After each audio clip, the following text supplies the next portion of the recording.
A Yuma High School basketball player alleges she was inappropriately touched by a referee. Welcome back into sports, everyone. The alleged incident happened during the Lady Criminals game on January 19th against Shadow Mountain.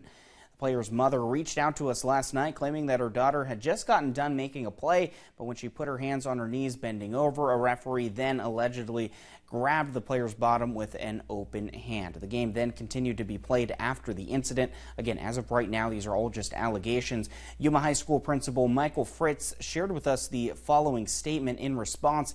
Yuma High School administrators were made aware of the incident on the night of the game. We have worked with student athletes' parents to support them, including sharing our concerns with the Arizona Interscholastic Association, speaking with the Paradise Valley School Athletic Director, and speaking with administrators at Shadow Mountain. AIA has assured us that the incident was reviewed and that they're taking appropriate measures. Again, these are just allegations as of right now. We have reached out to the Arizona Interscholastic Association for comment and are waiting to hear back. Well, over to Yuma Catholic. Shamrocks at number 3 in the 4A rankings as they welcome in number 15 Parker into town. Starting in the first quarter, Rocks working it down low over to Fernando Vasquez Lima, who initially jumbles it a bit, but he gets the bucket to make things tied at 2. Later on, Shamrocks in transition. Landon Urquijo nearly saving a turnover here. He gets it over to Sir Stokes, who finds Santiago Vasquez in that bucket, giving Yuma Catholic a 7-5 lead. Shamrocks up by 4 on this next play as Sebi Patine dishes to Stokes, who fights and then gets a friendly roll to make it 11-5. YC really starting to find their groove in the first. Right after, it's Vasquez losing it. Lucky Patine picking it up, then pulling up as he gets the shooter's roll to make it a 13-5 lead now.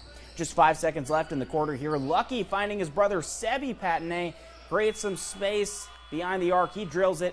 Patine bros beating the buzzer there to make it a 12-point lead. Sebi, by the way, leading scoring for the Rocks with 21 on the night. Yuma Catholic would go on to take this one. Shamrocks win it 64-40. And over on the girls' side of this matchup earlier today, Shamrocks taking it in a close one, 47-43 the final score. As usual, it was Amanda Wiley leading the way with 19 points and 20 rebounds. Zemena Poo also contributing with 12 points of her own and 6 rebounds. And in more girls basketball news, number 15 Cibola taking down number 23 Mountain View 62-53 the final. Mariana Vega leading the way for the Raiders with 25 points and 11 rebounds for the double-double. Sierra Baumhauer contributing as well with 20 points, 6 rebounds, 2 steals, and 1 assist. And more boys basketball for a 6A showdown over at Raider Gym between the number 19 Cibola Raiders and the number 23 Mountain View Toros. Third quarter, Cibola down by 10. Levi Tingy driving baseline, but here comes Jose Fernandez with the rejection from behind. However, the Raiders couldn't cash in on offense. Cibola down 15 here. Bryson Gundry driving, kicking out to Porter Wilhelm. The corner 3, good. Shortly after, it's going to be Daniel Ponder here, picking off the pass to get the steal. He moves it up to Fernandez, and Fernandez cleared for takeoff as he gets a two-handed jam. Nice play from the junior there. We go on to the fourth quarter. Cibola trying to mount a big comeback. Dylan Stanley from behind the arc. That one good, or rather no good, excuse me. Landon Harmony with the offensive board, and the finish as Cibola's slow start, well, it would cost them. Mountain View goes on to take the W. They win it 62-54. Into Raider Field we go. Boys soccer action. San Luis meeting them last week. San Luis would take that one 2-1. We go to the second half. San Luis up 1-0. Misael Mesa with the overhead kick. Pablo Pulido knocking that one down for Luis Garcia, but the volley flying way over. Shortly after, a free kick opportunity for the Raiders. It's heading down to Damian Yanez. First touch shot, but that one bounces safely into the goalkeeper's hands.